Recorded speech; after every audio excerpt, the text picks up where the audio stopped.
Hello and welcome back to my channel for the second time today. Now we're previewing the first match without Kenny Jackett in charge for Pompey as they travel to the Western Homes Community Stadium, home of Peterborough. Now welcome back to my channel. I hope you have enjoyed the content recently. Thank you again for 500 subscribers. If you are new, please do go down below and subscribe. It's free, it's easy, it's simple.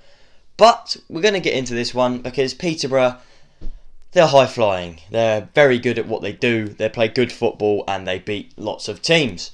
Now, Duncan Ferguson's men currently sit second in the table. They've played 33 games, winning 19, drawing 5 and only losing 9. That's left them on 62 points, 10 points ahead of where Pompey currently sits. It's a very good record, really. That's averaging just under 2 points a game, promotion form. I think most seasons you'd have teams on more points than that, but this season's a bit of an odd one. Their last 5 games, though, they beat Plymouth 3-0 away. A good result there. They then beat Wigan from behind 2-1 at home. However, this was followed by a 0-0 draw away to Oxford, a 2-1 loss to Burton, and a 3-1 home loss to promotion contenders Hull at home. So I think you have to look at these fixtures and think they're not in great form. I'm not saying Pompey are by any stretch of the imagination. We're winless in our last 5 games in all competitions, losing 4. So I think, this is 2 teams that have faltered recently anyway. Peterborough winless in 3, Pompey winless in 5 in all competitions. It's not good, but I think that... Sorry, I've got something in my eye. We continue. Sorry, had something in my eye there. Their home record now, though, we'll move on to, which is the best record in the league. They've played 16 at their home ground, winning 12, drawing 2 and losing only 2 games. 38 points at home from a possible 40... Sorry, I've done bad maths there. From possible 48. Only dropping 10 points at home. Another phenomenal turnout. They're getting points wherever they can. Only losing 2 at their home stadium this season. That's fair to say it's a lot more than Pompey have. Their key players, I think one of them we may know more than the others. Nathan Thompson is their key man, followed by Joe Ward and Siriki Dembele. Now Nathan Thompson, we all know about him. He was at Pompey for a couple of seasons in our League One debut season. He can play centre-back or right-back. He does occupy the centre-half position for them though in a back 3 with wing-backs I believe. Joe Ward plays right mid for them. And Siriki Dembele can play striker, just behind the striker, or on the wing for the Posh. Now, their top scorer isn't on that list, which I'm surprised by. But that is Johnson Clark-Harris. With 21 League One goals this season, he is nearly the top scorer in the league. I don't think he is quite the top scorer, but he might be. I'm not quite sure. He's a very talented man. You don't want to give him space anywhere on the pitch, anywhere on the field. You don't want to give him space, especially in the box. You give him more than 2 seconds in the box and it'll be in the back of the net. You need to be worried about that. The most assists was another one of those men though, was Joe Ward. He has 10 for this season. Dembele was second on 9, but obviously Joe Ward gets the claim. The head-to-head record between these 2 sides now though, Pompey are slightly edging it. Peterborough have 42% of the results with 5 wins. Pompey have 50% of the results with 6 wins, and then there was 1 draw which was 8%. So Pompey have only edging it on 1 win. It would level it up if Peterborough were to get a win today. Hopefully not. The statistics though from their season, we'll look at the attacking ones first. Shots on target per game is 4.9. Big chances created is 63, which is first. Big chances missed, 54, which is first. And the shots on target was first as well. Goals per game is 1.6, which is second in the league. Every stat there, they're second or above. Only one of them they're second on. We need to be worried today. Even their defensive stats, goals conceded per 90, 0.9. Clean sheets is 12, which is 8th. And the goals conceded is 5th. Saves per 90 is 16th on 2.4. Clearance is 17.4 in 19th. And successful tackles per game is 9, which is 20th. So their defence isn't having to do much because, yes, you can say there's not many successful tackles or, saves and, successful tackles and clearances there. But there's also not many saves. So it's not like the defence is not doing their job and the keeper's making up for it. The keeper's only having to make the 16th amount of saves in the league per game, and the defence is still not having to do much. I think Peterborough's gameplay, looking at that, comes from their midfield. I think their midfield is stopping a lot of stuff as well as starting it. I think that's where we need to focus on today. Their possession average per game is 52.9%. So they do like to have the ball as opposed to counter-attacking, sitting behind it. Now, it's a game in which Pompey needs something. Yes, we're off the back of sacking Kenny Jackett or Kenny Jackett departing. But if we lose tonight, automatics are fully out of the question. I think they're practically gone now anyway. But if you can get a new manager in, you can get flying, you can go.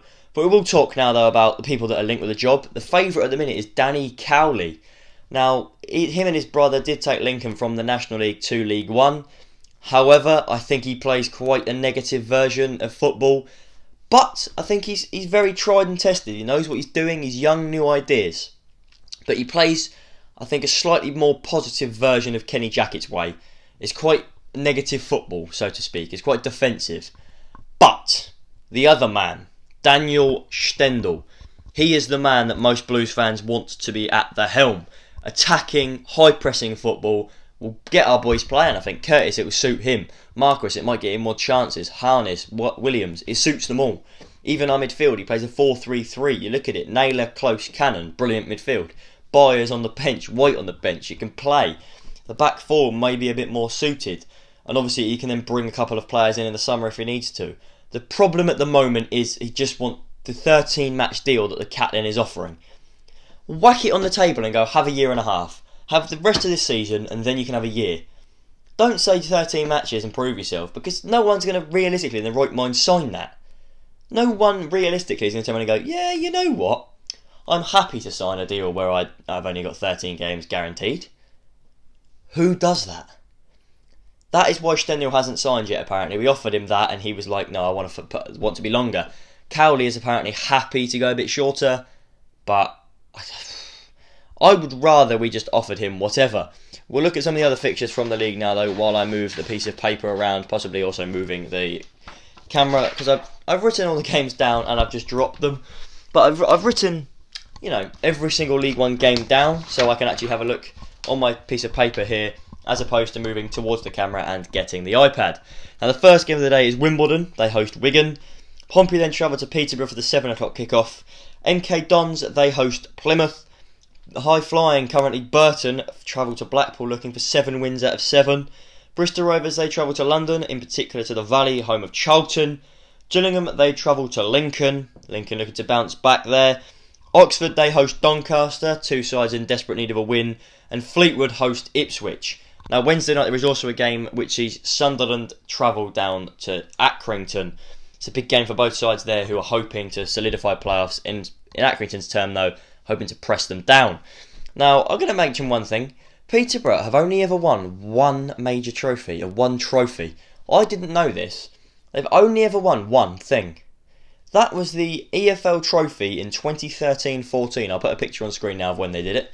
But they've only ever won that. They've never won a league. They've never won a cup. Like the FA Cup, which I was very surprised by. I thought they'd won something. I had a quick look at that, and that's why I've picked up on that.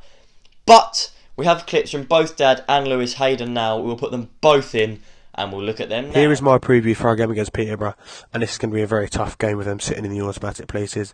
And after Pompey's poor league form with no wins in 4 games and our confidence level at an all-time low with Kenny Jackett's recent departure, we're going to have to see if he was our main problem, and we're going to have to prove we can win.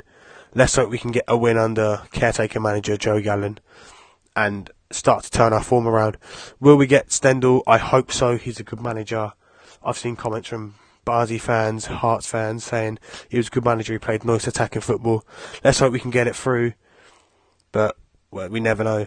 My score prediction for the game is 2-2 draw. I hope we can draw anyway, but I feel like we're going to lose because they're on fire at the moment. They're doing well, and like I said, with our poor performances recently, it's going to be a very tough game. And with John Marquis and Ellis Harrison out, that's going to make it twice as tough as well. Tomorrow's game against Peterborough. I think it's only got to be a positive. The Jackett's not in the hot seat anymore, and hopefully we get a reaction from the players. We'll be positive from the start and try and get after them. It's going to be difficult because Peterborough are top side, second in the league, would be top. They've got 3 games in hand on the whole. They have been a bit stuttery lately, lost a few games. Mark was going to be injured. Harness injured, so I'll go Hawula and Curtis up front.